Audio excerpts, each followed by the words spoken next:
Hey, First Baptist. As you can see, I'm in the sanctuary today. It has felt really weird to be in here when no one else is here. But just because we're not able to be physically present, I know that we continue to be the church to each other and continue to show Christ's love for all those that we come into contact with. So we are in the season of Eastertide. As a liturgist, I recognize this time after Easter and before the birth of the church, which is Pentecost, as kind of this in-between time. So Jesus has risen from the dead, but Jesus has not risen to be with God yet. There are a couple of stories that happen before he ascends into heaven, where he appears to the women, he appears to the disciples, and he appears to a few other prominent early Christians.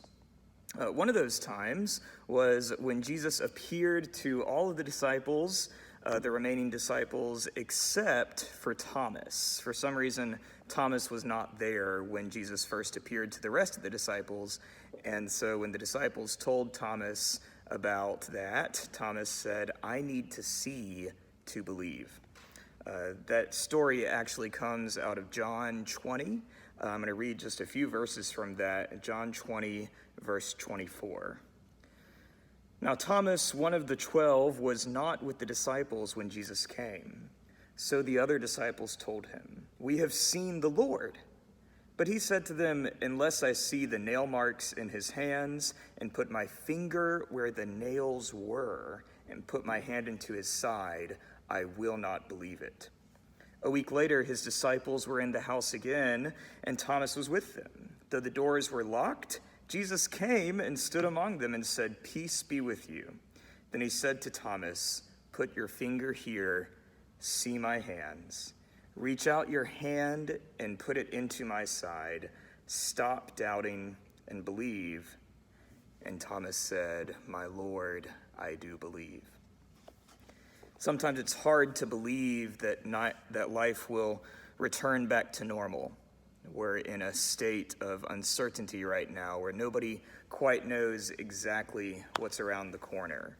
But even in the midst of that, we've started a new sermon series. It's called Unwavering Hope.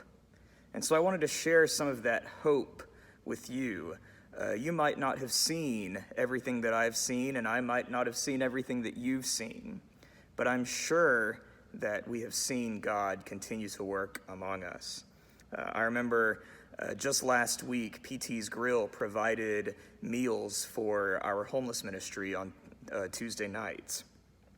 Tonight, Tuesday night, there are actually church members from across the city who have prepared meals.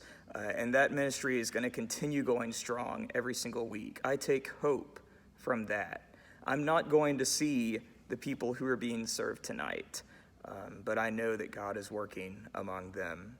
I have hope in a friend who just had a baby. She was uncertain that she was even going to be able to have her baby in a hospital or that her husband was going to be able to be at her side, but they had hope and they got through it, and that baby is now born and healthy. You might have some friends, I have some others that have a baby that's just around the corner, either a due date in May or a due date in June, who are very uncertain. And I think that's okay. It's okay to be in a state right now of uncertainty. It's okay to be like Thomas and to not immediately believe, because God will give us many opportunities to come back to him over and over again. So my prayer for you and my prayer for me is that even in my times of uncertainty, that like Thomas, I might experience the presence of God and my faith might be renewed on a daily basis. Thanks. I hope that this has given you a little bit of hope, and peace be with you.